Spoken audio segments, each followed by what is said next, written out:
Mari saudara kita tundukkan kepala sebelum kita merenungkan firman Tuhan. Mari kita berdoa.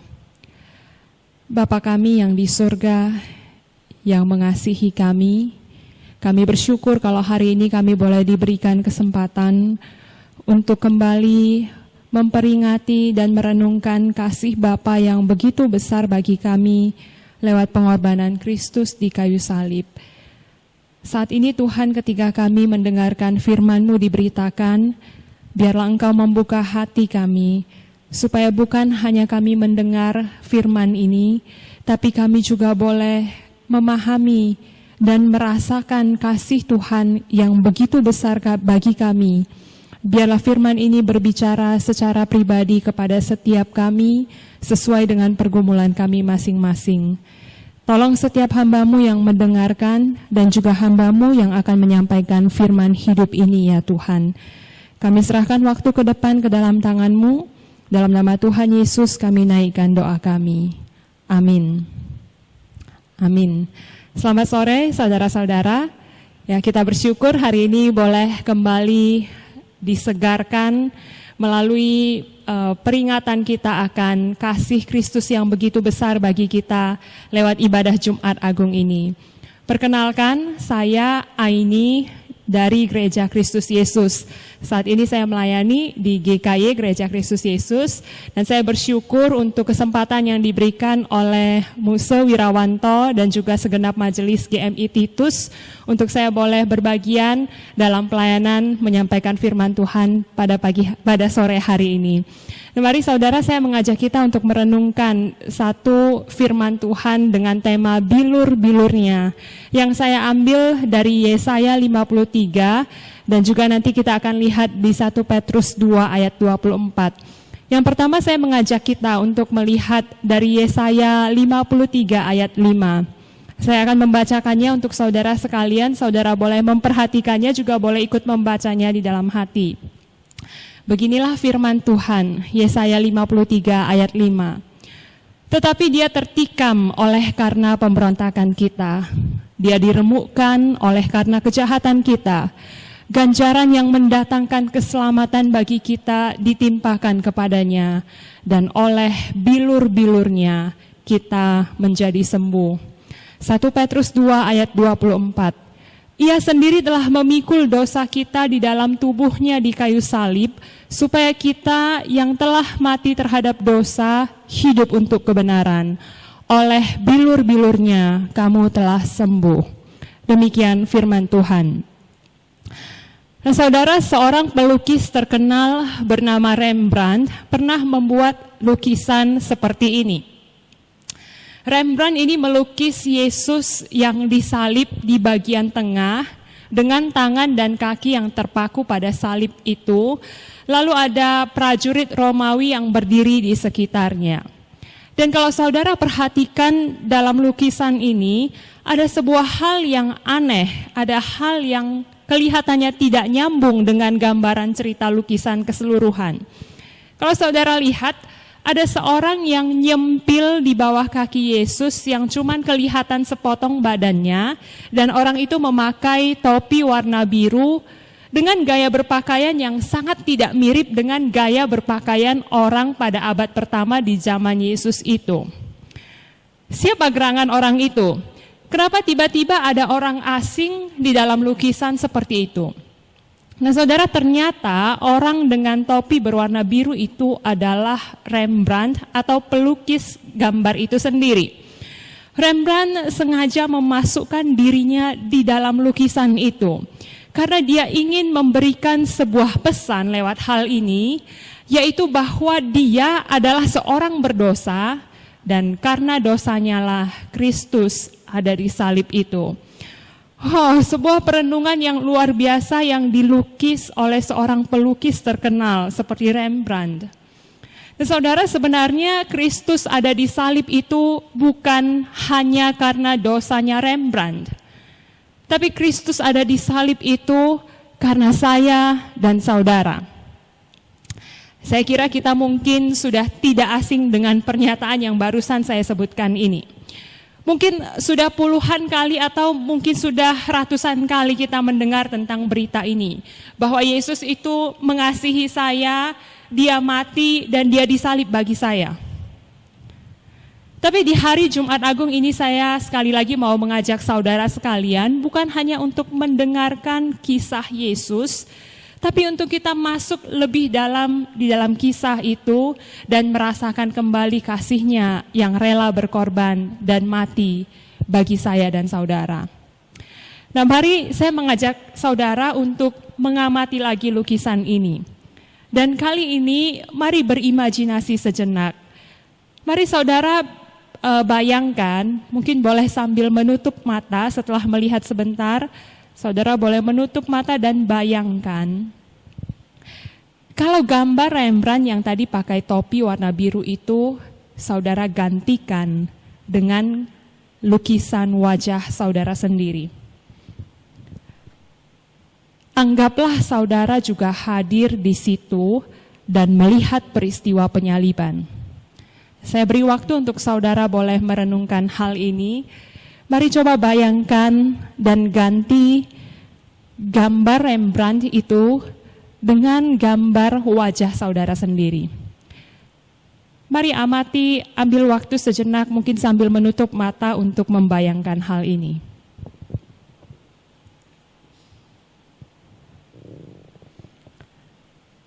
Setelah saudara membayangkannya, mari tetap simpan gambaran ini bahwa saudara sedang hadir dalam peristiwa penyaliban tersebut. Dan mari tetap masukkan diri saudara dalam kisah perjalanan penyaliban Yesus yang akan kita renungkan hari ini. Saudara, sebenarnya berita tentang kesengsaraan yang akan dipikul oleh Yesus lewat penyaliban bukan hal yang mengejutkan Allah. Karena hal ini sudah dirancangkan oleh Allah pada detik ketika manusia pertama jatuh ke dalam dosa. Sejak saat itu sebenarnya Allah sudah merancangkan sebuah rancangan keselamatan bagi manusia. Dan berita ini terus digaungkan pada zaman perjanjian lama oleh para nabi. Salah satunya adalah Nabi Yesaya.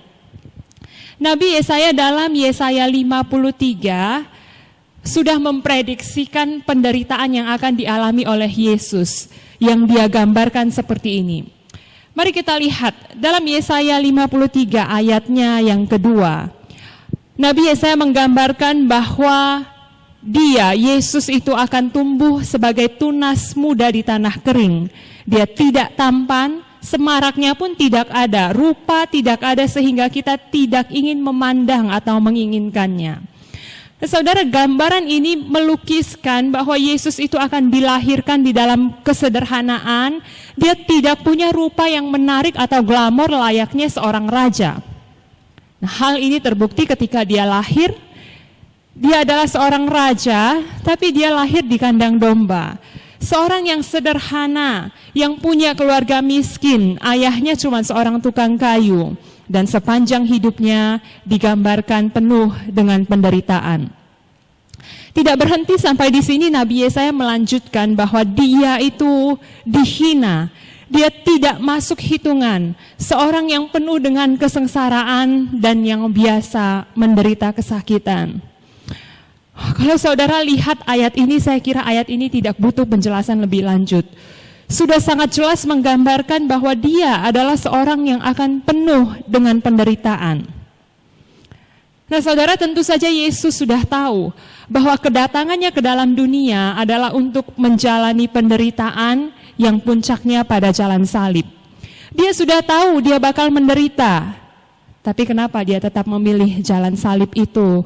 Dan kenapa dia masih tetap memilih untuk mau datang ke dunia? Ayat selanjutnya dalam Yesaya 53 itu memberitahukan bahwa sesungguhnya penyakit kitalah yang ditanggungnya, kesengsaraan kita yang dipikulnya. Kenapa dia mau menanggung kesengsaraan dan penderitaan kita? Jawaban sederhananya adalah karena Yesus tahu kita tidak mungkin dapat memikulnya sendiri. Karena Yesus tahu kita tidak mungkin dapat memikulnya sendiri, maka dia datang ke dunia ini untuk memikul beban dosa kita itu bersama dengan dia. Kata menanggung dan memikul dalam ayat ini berarti ikut bersama merasakan beban orang lain dengan membantu mereka membawa beban mereka. Seperti kalau misalnya kita lihat ada seseorang sedang mengangkat sebuah kursi yang berat, kita memikul atau menanggung beban itu bagi mereka, artinya kita angkat kursi itu buat mereka, kita yang memikulnya. Kita yang mengangkat kursi itu untuk orang itu. Saudara, sesungguhnya itulah yang Yesus lakukan bagi kita. Dia menanggung penyakit kita. Bukan penyakit dalam arti literal, tetapi penyakit yang menjadi masalah utama seluruh manusia, yaitu dosa. Di ayat selanjutnya kembali dijelaskan bagaimana Yesus menanggung dan memikul beban dosa itu bagi kita. Dia tertikam oleh karena pemberontakan kita, diremukkan karena kejahatan kita, dan oleh bilur-bilurnya kita menjadi sembuh. Bilur itu artinya adalah bekas luka cambuk yang ada di sekujur tubuhnya. Hal ini menggambarkan betapa dalam penderitaan yang Yesus alami untuk menggantikan kita. Dia disalib demi menggantikan saya dan saudara yang dengan sengaja berbuat dosa dan dengan sengaja mengambil jalan kita sendiri. Yesaya 53 ayat 6 mengatakan kita sekalian ini sesat seperti domba dan masing-masing kita mengambil jalannya sendiri. Artinya adalah manusia itu sengaja untuk mengambil jalannya sendiri, sengaja untuk memberontak terhadap Tuhan. Tapi Tuhan telah menimpakan kepada Yesus kejahatan kita sekalian, dan oleh bilur-bilurnya kita menjadi sembuh. Kalau hal ini terjadi pada kita, rasanya sangat tidak rela ya, aneh bukan buannya. Kalau misalnya orang lain berbuat salah dengan tidak sengaja dan kita disuruh untuk menanggung akibatnya, mungkin kita masih bisa belajar untuk mengikhlaskannya. Gak apa-apa lah, dia kan gak sengaja. Kalau kita yang disuruh tanggung, oke lah, gak apa-apa dia gak sengaja. Kita mungkin masih bisa memakai kata dia tidak sengaja itu untuk mengampuni, untuk menanggung akibat kesalahan orang itu. Tapi kalau misalnya ada seseorang yang sengaja buat dosa, sengaja buat salah, sengaja ya, artinya dia tahu itu salah, dia sengaja lakukan, lalu kemudian kita yang disuruh untuk menanggung akibatnya. Sangat bokambuan bukan? Saya kira kita tidak mungkin mau melakukan hal itu. Mana ada orang yang rela melakukan hal itu? Ada seorang jurnalis dan pembawa acara televisi Amerika bernama Raphael Rowe. Dia pernah mengalami kondisi seperti itu. Rowe ini menghabiskan 12 tahun hidupnya di balik jeruji penjara untuk kejahatan yang tidak pernah dia lakukan. Waktu itu Rowe masih berusia 19 tahun. Dan dia dituduh telah melakukan pembunuhan dan serangkaian perampokan. Tapi 12 tahun kemudian, Rowe ini dibebaskan karena akhirnya polisi melakukan penyelidikan ulang, penyelidikan lebih lanjut terhadap kasus itu, dan Rowe dinyatakan tidak bersalah. Tapi dia sudah terlanjur dihukum 12 tahun. Dan Rowe berkata, didakwa atas kejahatan yang tidak Anda lakukan itu adalah hal yang berat, sungguh berat. Dan diadili, dituduh melakukan hal-hal yang tidak Anda lakukan, menghadapi orang-orang pembohong seperti itu sungguh sangat berat. Memang berat saudara. Saya tidak bisa membayangkan kalau saya adalah Rowe. Masa muda saya harus dihabiskan di penjara hanya untuk kesalahan yang tidak saya buat. Hanya untuk kejahatan yang dituduhkan pada saya yang tidak saya lakukan. Sungguh berat. Saya juga yakin bahwa di antara kita tidak mungkin ada yang mau mengalami apa yang dialami oleh Rowe, bukan? Tapi lihatlah Yesus yang memikul kesalahan kita dengan konsekuensi yang jauh lebih berat dari Rowe. Dia bukan hanya di penjara, tapi mati untuk menggantikan kita. Sungguh hal yang berat, tapi sungguh hal yang indah juga untuk boleh kita rasakan. Mari kita lihat dan kita alami kisah selanjutnya. Ratusan tahun setelah Nabi Yesaya menubuatkan di dalam Yesaya 53 tadi, akhirnya nubuatan itu betul-betul tergenapi. Yesus mengalami penderitaan persis seperti yang sudah difirmankan oleh Tuhan. Dia menjalani hukuman salib. Hukuman salib adalah hukuman yang paling berat dan mengerikan. Hanya kriminal kelas kakap, penjahat kriminal kelas kakap yang akan dijatuhi hukuman salib. Dan Yesus diperlakukan sebagai penjahat yang seperti itu. Dia digantungkan pada kayu salib dengan tangan dan kaki yang dipaku. Paku yang dipakai berukuran 6-6 inci, cukup panjang, yang ditancapkan pada pergelangan tangannya. Orang Romawi itu sangat pintar dan mereka tahu bahwa dengan paku yang ditancapkan pada pergelangan tangan, dengan demikian urat daging Yesus itu akan robek. Dan kondisi ini akan memaksa Yesus untuk menggunakan otot punggungnya supaya dia bisa bernafas. Kedua kakinya juga dipaku. Dan dengan demikian Yesus itu terpaksa harus menyokong dirinya di atas salib itu dengan paku yang ada di kakinya. Dan kondisi ini akan membuat dia semakin susah untuk bernafas. Jadi kadang-kadang dia harus membungkuk sedikit supaya dia nafasnya bisa lebih lega. Tapi masalahnya kalau dia membungkuk sedikit, dengan kondisi tangan dan kaki yang dipaku itu, kalau dia mau meregangkan tubuhnya sedikit, membungkuk sedikit supaya bisa bernafas, maka tangan dan kaki yang tertancap paku itu akan kena tarik dan itu akan menimbulkan sakit yang luar biasa. Bayangkan rasa sakit dan penderitaan yang harus dia tanggung di kayu salib selama 3 jam. Selama 3 jam.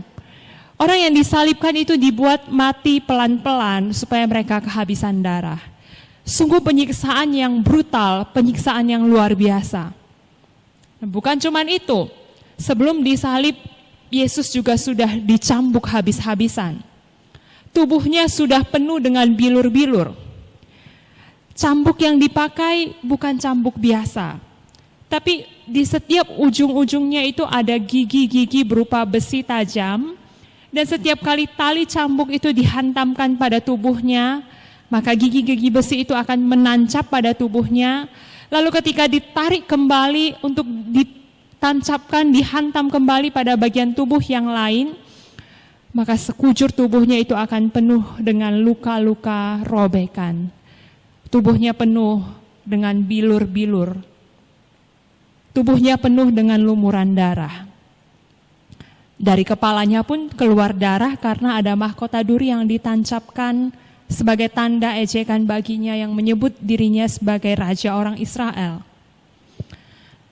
Saudara, dalam kondisi yang seperti itu, dia juga harus memikul salib yang beratnya lebih kurang 30 kilo, berjalan sepanjang 2 kilometer di tengah terik matahari yang panas. Lalu akhirnya dikantungkan di atas salib. Dibuat mati pelan-pelan sampai dia benar-benar kehabisan darah. Saudara, saya benar-benar tidak bisa membayangkan. Benar-benar tidak bisa membayangkan kengerian penderitaan yang Yesus alami itu. Dan yang lebih ngeri lagi membayangkan bahwa dia ada di sana. Dia mengalami semua itu karena saya dan saudara. Pada waktu itu, saat Yesus disalibkan, kira-kira pukul 3, akhirnya dia mati dan dia menyerahkan nyawanya ke dalam tangan Bapanya. Dan ketika itu kegelapan melingkupi daerah itu, matahari tidak bersinar, padahal itu masih siang. Tabir bait suci juga terbelah 2, menggambarkan bahwa tidak ada lagi pemisahan antara Allah dengan manusia. Yesus telah menjadi korban yang sempurna untuk memuaskan murka Allah atas dosa manusia. Dan kita manusia berdosa ini sudah diampuni, dianggap sebagai orang benar di hadapan Allah, karena Yesus telah menyerahkan dirinya bagi kita.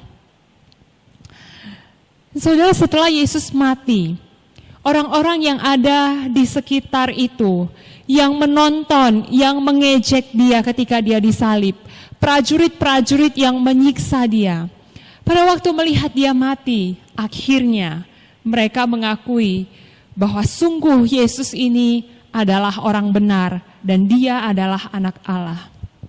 Orang-orang yang tadinya menyerahkan dia dan berteriak, salibkan dia, salibkan dia. Setelah melihat Yesus mati, akhirnya mereka pulang dan memukul-mukul diri mereka. Mereka menyadari akhirnya bahwa mereka adalah orang-orang yang berdosa. Mereka yang saat itu menyaksikan langsung peristiwa penyaliban itu, diubahkan hatinya dan menyadari dosa-dosa mereka, menyadari bahwa mereka adalah orang berdosa yang menyebabkan Yesus disalib. Saudara, kita memang bukan saksi mata pertama yang melihat langsung peristiwa penyaliban itu. Tapi kita bisa menyaksikan dan mengalami hal itu lewat firman Tuhan yang hari ini kita lakukan. Saudara masih masuk dalam kisah ini seperti instruksi tadi saya di depan.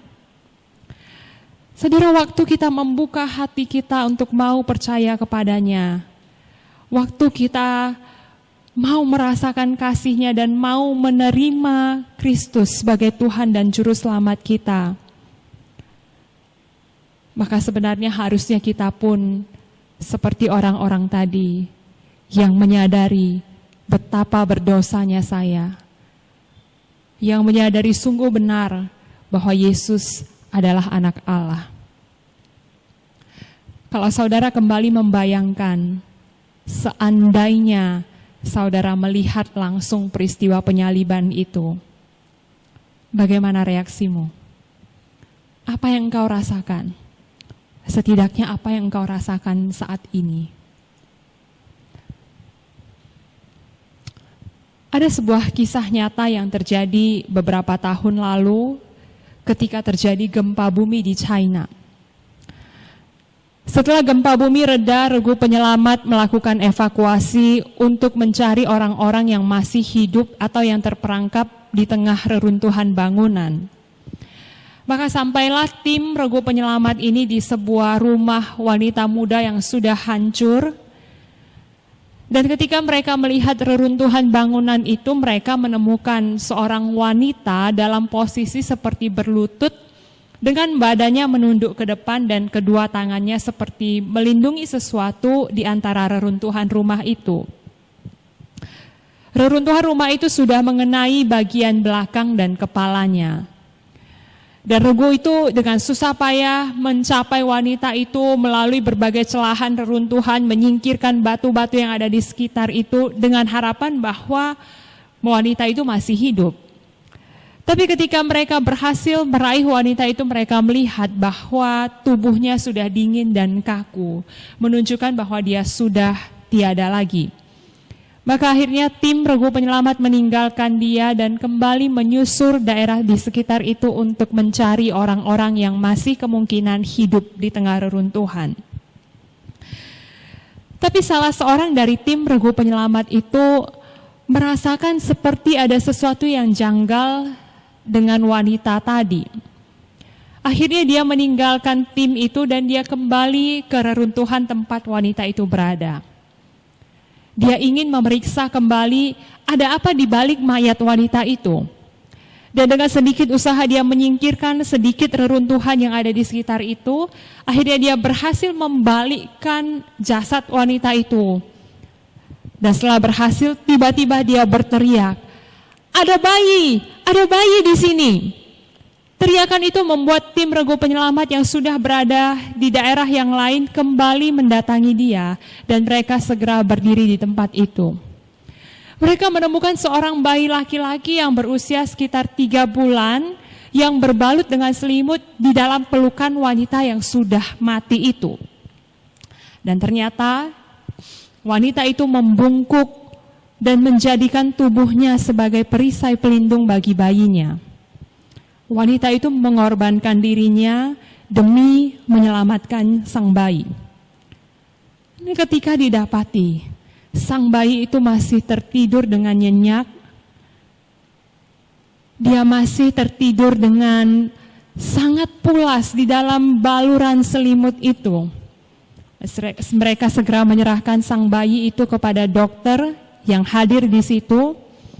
Dan ketika dokter melihat bayi itu, waktu dia mau memeriksa keadaan bayi itu, membuka selimutnya, dia menemukan sebuah handphone yang disimpankan di balik balutan selimut itu. Dan ketika mereka melihat handphone itu, terlihat sepotong pesan bertuliskan, "Jika kamu hidup, kamu harus ingat bahwa ibu sayang kamu. Jika kamu hidup, kamu harus ingat bahwa ibu sayang kamu." Saudara, pesan ini dibaca oleh semua orang yang berada di situ, dan mereka semua menangis tersentuh. Sang ibu ini sudah mati supaya anaknya bisa hidup. Sang ibu mengorbankan dirinya supaya anaknya hidup. Saudara, sebenarnya ini juga yang Yesus lakukan untuk kita. Dia mati bagi kita supaya kita bisa hidup bagi Dia. Mahkota duri ditancapkan di kepalanya untuk menebus pikiran kita, supaya kita bisa memikirkan apa yang menjadi kehendaknya. Tangannya dipaku, supaya tangan kita bisa merasakan genggaman tangannya yang tidak akan pernah meninggalkan kita. Kakinya dipaku, supaya kaki kita bisa berjalan seirama dengannya. Sekujur tubuhnya penuh dengan bilur-bilur, supaya luka dan kepahitan yang kita alami bisa disembuhkan olehnya. Saudara, biarlah momen Jumat Agung hari ini membuat kita merasakan kembali kasih Tuhan dalam hidup kita. Membuat kita dapat kembali menjalani hari-hari ke depan dengan mata yang tertuju kepadanya. Biarlah momen Jumat Agung ini membuat kita berkomitmen untuk hidup bagi Tuhan, bukan lagi hidup bagi diri kita sendiri dan melakukan kesenangan kita. Biarlah momen Jumat Agung ini boleh membawa kita semakin dekat kepada hatinya Tuhan, karena Dia sendiri telah memikul dosa kita di dalam tubuhnya di kayu salib, supaya kita yang telah mati terhadap dosa hidup untuk kebenaran, dan oleh bilur-bilurnya kamu telah sembuh.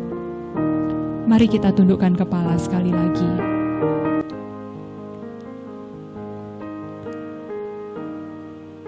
Saudara, apa yang engkau rasakan ketika engkau hari ini hadir kembali menyaksikan lewat firman Tuhan bagaimana Kristus telah mati untukmu dan untukku, demi dosa-dosa kita, demi menebus dosa kita, supaya kita dapat hidup baginya.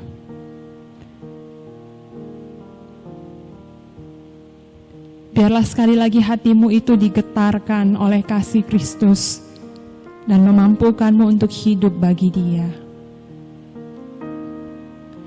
Mari ambil waktu sejenak untuk mengambil komitmen dan tekad di hadapan Tuhan. Mari ambil waktu sejenak untuk kembali merenungkan dan mengalami kasih-Nya yang begitu besar, yang telah Dia nyatakan bagi saudara dan saya.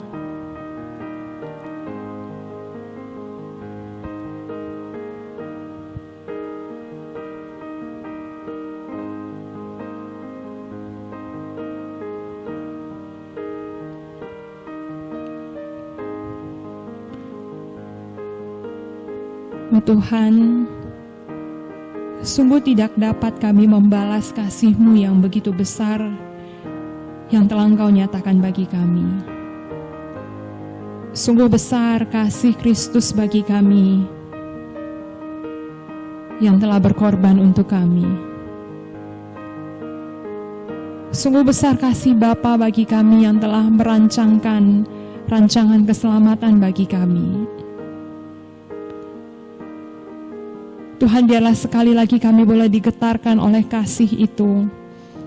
Menyadari bahwa kami adalah orang-orang yang dahulu telah mati karena pelanggaran kami, tapi hidup kembali bagi Tuhan. Biarlah kami boleh hidup menjadi anak-anak Tuhan yang berkenan di hadapan-Mu dan hidup di dalam kebenaran-Mu. Biarlah bilur-bilur Kristus, luka-luka di sekujur tubuhnya yang telah Dia serahkan bagi kami, menjadi sebuah pengingat untuk kami boleh hidup sepenuhnya bagi Kristus dan mengarahkan mata kami, pandangan kami hanya bagi Engkau. Terima kasih ya Tuhan, kami serahkan setiap diri kami ke dalam tangan-Mu. Dalam nama Tuhan Yesus kami berdoa. Amin.